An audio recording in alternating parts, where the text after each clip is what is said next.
Hey guys, Technomentary with the video for you guys. In today's video, we're going to take a look at the iPhone 10 or the iPhone X in 2021 and if it's worth buying it still or not. In this video, we're going to talk about the hardware, the software, and overall performance of this phone going into 2021 and how does it hold up and should you still buy it.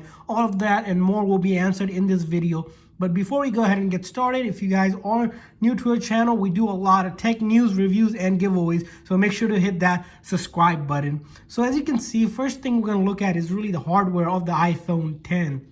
As you can see here in my hand is actually the space gray edition of the iPhone 10. It also comes in the silver color. So there's only two colors that you can pick from. And the iPhone 10, it was released in November 2017. So it's been over 3 years since the phone has been released. Just been a couple of generations after the iPhone 10. But the iPhone 10 itself is actually an iconic flagship phone from Apple because Apple has completely decided to go with all screen for the very first time. As you remember, the previous generation of iPhones, which are the iPhone 8 lineup, there was no 9 lineup. They used to still have that top notch and the home button. But when Apple released the iPhone 10, kind of as an anniversary release of the iPhone, it kind of shocked everyone in terms of them removing that iconic home button and just moving to all glass display as you see here on the iPhone 10. So that's one of the more noticeable difference of the iPhone 10. The other thing to note here, the iPhone 10, as you can see, it has this back glass, which is pretty much allows you to do wireless charging and such. The phone itself, as you see in the back, it also has these dual camera compared to the newer 11 and the 12 Pro lineup that has 3 cameras. So the camera, of course, on the 10 was dual. That was kind of what made these cameras different from the other generation of phone, is that Apple decided to go with the vertical versus where the plus size models in the previous generation iPhone 7 and the 8 Pluses had it on horizontally. So that was another design change of it. And so the other thing to note is this other feature of the display itself, which is a 5.8 display compared to the newer iPhone 12 Pro, which is the equivalent comparison of it, has a 6.1 display. And the technology between it doesn't seem like has a lot that changed. So the iPhone 10 here has the Super Retina HD display, where the iPhone 12 Pro, the terminology changes, it's Super Retina XDR display. Both are pretty much a variation of OLED display type, so you probably won't notice too much in terms of the display quality. Of course, the iPhone 12 Pro does have a little bit brighter display compared to the iPhone 10.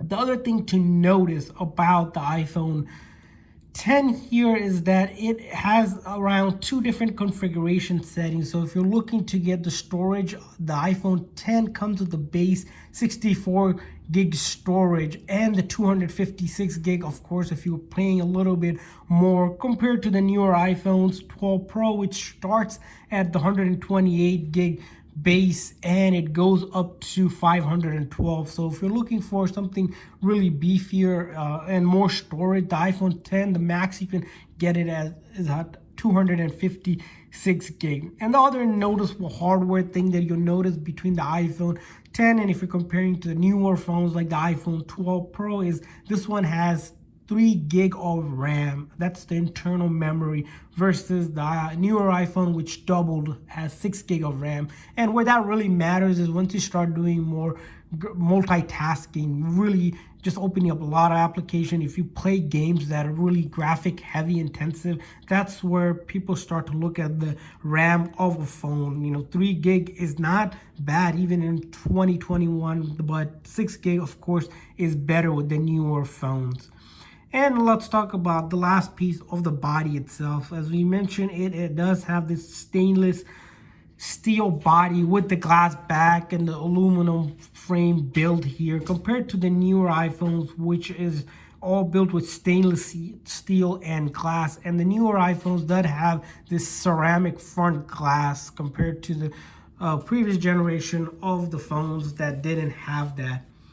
So that's pretty much the build of the hardware of the iPhone 10. You can also look at other things such as the internals of it, but the noticeable difference, as we mentioned here in this video, we're going to talk a little bit more about the software itself. Since it's been 3 years old, how has the software been holding up on this phone? Well, good news is the iPhone 10 does update to iOS 14, which was released with the iPhone 12 annual release cycle, like Apple has always done. And the good thing about the phone is it supports iOS 14 without really any issue. You are able to do pretty much everything you would on a newer phone. Software really is what makes iPhone sort of the feature that people buy it, is that software stability that you get. And we haven't seen any sort of glitch or anything running on iOS 14 so far. And that's pretty good because considering that this phone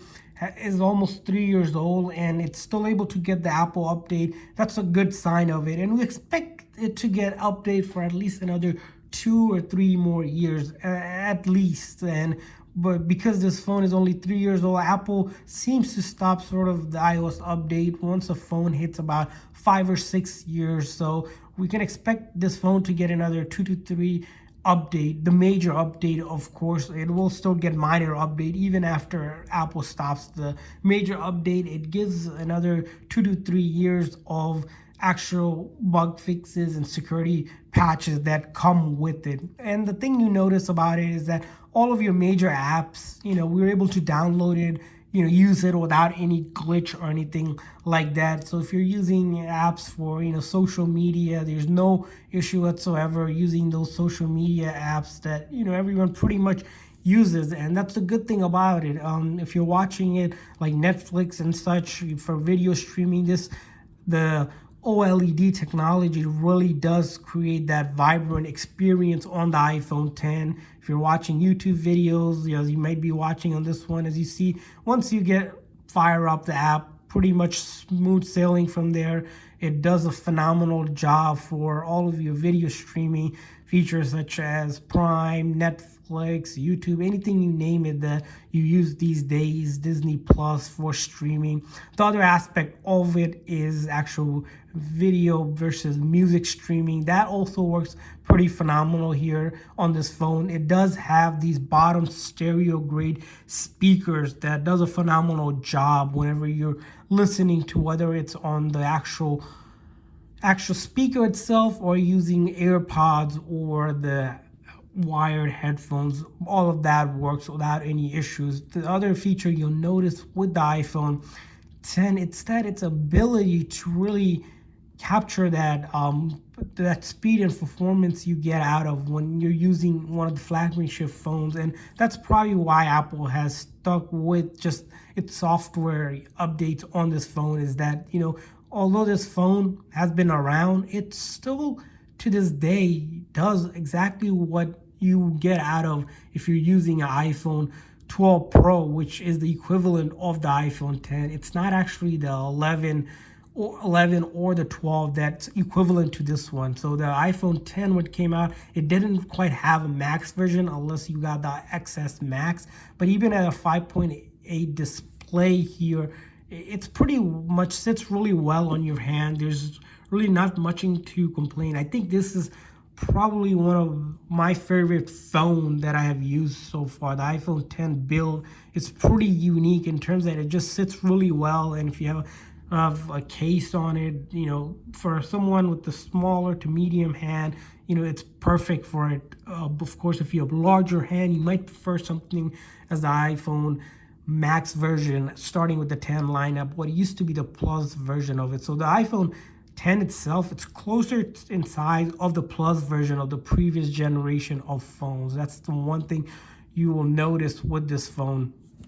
The other aspect about this phone and software is talking about the gaming. So if you're playing games that are less heavy graphic, the more popular games, you'll notice that these games load up phenomenally without really any issues. There's no issues at all. Once you start gaming heavier in terms of getting into games like PUBG and such, where the graphic heavy intensive kick in, you start to notice the phone does heat up a little bit, not too much, but it does heat up slightly bit, and it does start taking up the battery. And talking about the battery, so how well does the battery last on the iPhone 10 here? Well, the battery here is pretty much, compared to newer phones, it is not as big as the newer iPhone 12 Pro and such, but it does still give you 13 hours of video playback compared to the newer iPhone 12 Pro, which gives you 17 hours. So 17 versus the 13 hours, 4-hour difference. Does it make a difference? Well, if you are using your phone constantly throughout the day, you might notice that 4-hour video playback difference. But if you're a light user or a person that uses it more on the conservative side of using an iPhone, you're probably not going to notice much difference in terms of the battery life. Of course, it all depends on your usage that we have seen. So there you guys. To talk about the other piece around is the camera. Of course, the iPhone 12 Pro, as we mentioned, does have the true dual camera on the back compared to the newer iPhone 12 Pro, which has the 3. But that doesn't stop it from taking some exceptionally good or even great photos and videos. As you see, it does have portrait mode, which became pretty iconic for the iPhone camera itself, where they kind of recognized the need to really enhance photography, because a lot of people use the iPhone 10 for photography, and even in 2021 it's still a great phone for photography or video recording, because you're still able to record at 4K like you do with the newer phones, and that's hence why it might be one of the better phones out there compared to any phone. If you compare it to Android or other phones out there on the market, specifically looking for photography, because that's what Apple is known for, is its phenomenal job in terms of being really doing a lot of work in the photography space with its camera compared to the other smartphones on the market. As you see here, it goes from 720 HD to all the way to 4K 60 frames per second, which is pretty much what you get on the newer iPhone. So the camera, although you have sort of these dual camera versus the triple camera on the newer iPhones, you didn't see that they're making a lot more improvement. Of course, the newer phone does have a little bit more optical zoom and autofocus and stability compared to the 10. That's because of just having those 3 camera versus 2 camera, and also that LiDAR that's not available on the iPhone 10 that allows you to really focus and get more stability out of recording. But nonetheless, the iPhone 10 does still an exceptional job, we think, whenever you are using the camera to do photography. And if it's something that you're looking to buy newer iPhones, not sure there's a lot of difference to really compare to the newer phones. So that's the overall review of the iPhone 10 in 2021. To answer the question, is it still worth it? Well, it's definitely worth it, we think, even in 2021. Couple reasons why it's worth it. The battery life still holds up pretty well compared to the newer phones. Other thing to compare, the camera, as we mentioned, still does exceptional job. It still gets the iOS 14 update. We'll still get the update for a couple more years. And it still has that OLED display that you get on the newer phones. But the biggest thing about the iPhone 10 going into 2021 is that the price has reduced almost to 1/3 compared to the newer lineup phones, and there's not a lot of features that you're getting if you're buying a newer phones compared to the iPhone 10. If you're looking for something really more relevant in 2021 with that full body screen, a lot of feature packed phone, the iPhone 10, which you can get around $300 to $350. We're going to be including a link in the description section for you guys if you guys are looking to buy it today. Make sure you guys check out those links in the description, where you can score this phone almost 1/3 the price and get all the features that you get on a newer phone. Of course, there's going to be newer phones out there that you can look at. The only reason you might not consider getting the iPhone 10 is if you're looking to buy a phone and you want it to last maybe 5-6 more years longer, and you really don't think about upgrading it soon.